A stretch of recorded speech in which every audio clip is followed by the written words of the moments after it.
as bug types. Being possibly the weakest type in the game, Charleaf has no trouble taking out her Oddco, sending in her final Pokemon Yonmander, which actually poses a threat with Dragon Rage. Yonmander outspeeds us and can dish out 40 HP of damage every turn, so I'm forced to swap into Gyarados, who unfortunately doesn't have over 80 HP, so we can't take a second hit. However, it being a fully evolved Gyarados, we're just faster and can finish it off with a Thrash, granting us the gym badge. Before we can reach our next destination in Vermilion City, we pass through Route 5 where I find a Raltic, which, despite being the attaching feeling Pokemon, I don't want you attaching any feelings to. We can then also evolve Digdor into Digdoom, but it ends up looking a lot better once we also evolve it into Dugtrio. Which leads us to the main event of Vermilion City, taking on Lieutenant Surge, who himself has taken on ghost types, perhaps haunted by his war-torn past. Luckily, my team is full of strong normal types and I can bring my Milnair and Gyarados, understanding that they won't be able to use their normal stab against the ghost types either.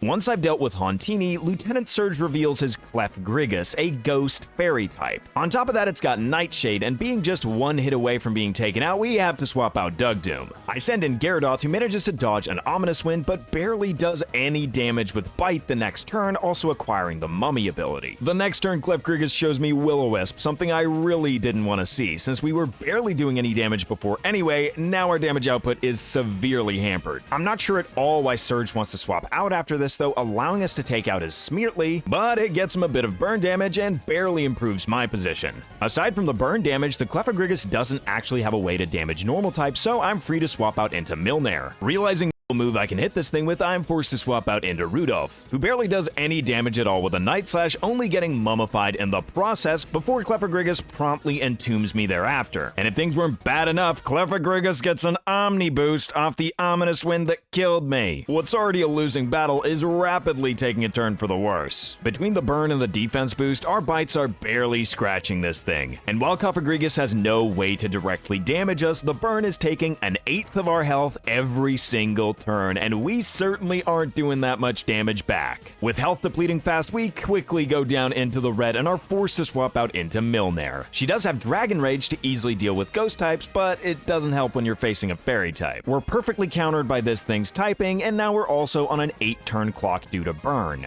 The only move I can hit this thing with is Thunder Wave, which in hindsight I think is a huge mistake. The only way we win this fight is if it runs out of PP, and Paralysis is gonna make that take longer. How do we even effectively PP stall with a burn? Well, we've got Milk Drink to recover back half of our health. The only issue being Milk Drink only has 10 PP, meaning we definitely don't have unlimited time to execute this strategy.